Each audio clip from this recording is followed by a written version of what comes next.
तो कक्षा 11वीं में आप सभी का स्वागत है। तो आपका कक्षा 11वीं हिंदी का जो पेपर होने वाला है, इसका मैं आपको पेपर का सॉल्यूशन भी बताऊंगा और क्वेश्चन भी बताऊंगा, तो ध्यान से देखते रहिएगा। यदि आपके ज़िले में पेपर आता है तो आपको अच्छे से पूरा 100% करके आना है। ध्यान रखिएगा, कक्षा 11वीं हिंदी अर्धवार्षिक का पेपर है। तो चलिए सॉल्यूशन के साथ शुरू करेंगे, तो ध्यान से देखते रहिएगा ताकि आपका यहीं का यहीं रिविजन हो जाए। तो मैं आंसर भी बताता जाता हूँ, आप बस ध्यान से देखते रहिएगा। सही विकल्प उनका लिखना है। तो मीरा ने श्री कृष्ण को किस रूप में स्वीकार किया है? तो इसका सही आंसर होगा पति के रूप में, यानी कि बी नंबर का परफेक्ट आंसर हो जाएगा। दूसरे नंबर का हिंदी साहित्य का स्वर्ण युग कहा जाता है। तो देखिए, हिंदी साहित्य का जो स्वर्ण युग है वो भक्तिकाल को कहा जाता है।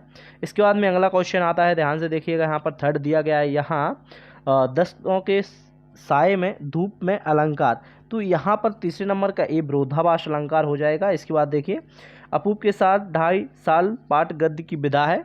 तो इसका सही आंसर डी नंबर का हो जाएगा, स्मरण। ठीक है, संस्कृत स्मरण जिसे बोलते हैं। इसके बाद में पांचवा दिया गया है यहाँ पर, बात की धनी होना मुहावरे का अर्थ बताना है यहाँ पर। तो इसका सही आंसर जुबान का पक्का होना होता है, बात का धनी होना। ठीक है, सी नंबर का हो जाएगा। इसके बाद लास्ट है, कुई की खुदाई की जाती है। तो यहाँ पर वसूली से खुदाई की जाती है, तो सी नंबर का सही हो जाएगा। इसके बाद प्रश्न क्रमांक 2 है, जिसमें रिक्त स्थान दिए गए हैं। तो ध्यान से देखते रहिएगा, क्योंकि अर्धवार्षिक के मार्क्स आपके लिए काफ़ी इंपॉर्टेंट होते हैं, क्योंकि आपके वार्षिक में भी ये ऐड किए जाते हैं। तो ध्यान से आपको सभी क्वेश्चन अच्छे से करके आना है। ध्यान से देखते रहिएगा। इसमें दिया गया है चंपा खालिस्तान नहीं। तो यहाँ पर देखिए, इसका आपको आंसर क्या लगाना है। इसमें से देखिए कन्फ्यूजन है थोड़ा, दोनों में से देख लीजिए कौन सा है। इसके बाद में ये देखिए, दोहा छंद मात्रकों के आधार पर खालिस्तान। तो यहाँ पर अर्ध सम मात्रक हो जाएगा। इसके बाद में इसमें पूर्णिमा और इसमें मोहन लगा लीजिए आप। इसके बाद में इसमें लोकोक्ति होगा। इसके बाद यहाँ पर 3 इसका सही आंसर हो जाएगा। इसके बाद लास्ट है, तो यहाँ पर ए वाला आप लगा लीजिए आंसर। देखिए ध्यान से कौन सा लगाना है, ए वाला आपको आंसर सही लगा लेना है। तो ये आपके रिक्त स्थान हो जाएंगे। अब आता है प्रश्न क्रमांक 3। तो ध्यान से देखिए, जिसमें आपको एक वाक्य एक शब्द में उत्तर लिखना है। तो मैं बोलता जाऊंगा, आप सुनते जाइए या फिर लिखते जाइएगा। तो यहाँ पर चंपा क्या छुपा देती थी? तो कलम व कागज इसका सही आंसर होगा। क्या होगा? कलम व कागज।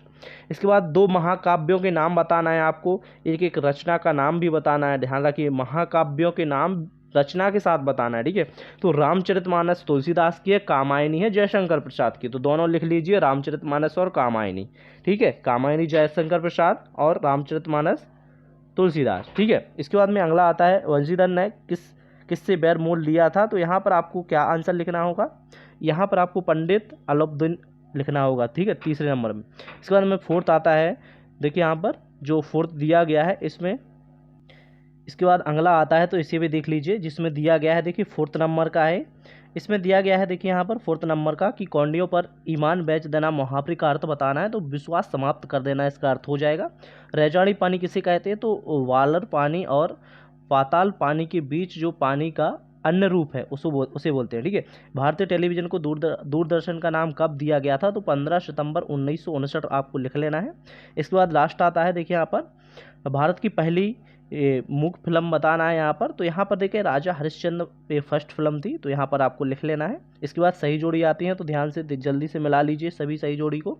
तो इसमें देखिए, पहले का सी नंबर से आपको मिला देना है। पहले का सी हो जाएगा, दूसरे का ई नंबर हो जाएगा, तो इस ई नंबर से मिला दीजिए। इसके बाद में ए हो जाएगा, तीसरे का ए मिला दीजिए। इसके बाद में इसका लास्ट जो हाथ मिलना, इसका एफ हो जाएगा, तो एफ से मिला दीजिएगा, ए वाला एफ हो जाएगा। इसके बाद में देखिए, ये दिया गया है राजस्थान की रजत बूंदे। तो इसका आप बी नंबर से मिला सकते हो। इसके बाद में डी का है जो, वो यहाँ पर आप ए वाला लास्ट डी से मिला सकते हो और इसका स्क्रीनशॉट भी ले सकते हो। ठीक है, इसके बाद आते हैं सत्य सत्य। तो देखिए, सभी सत्य हैं, आपको लास्ट वाला बस असत्य लगा लेना है। ठीक है, तो लास्ट वाला असत्य लगा के सभी यहाँ पर सत्य लगा दीजिए। तो पार्ट 1 था, पार्ट 2 जल्दी से जल्दी आ जाएगा।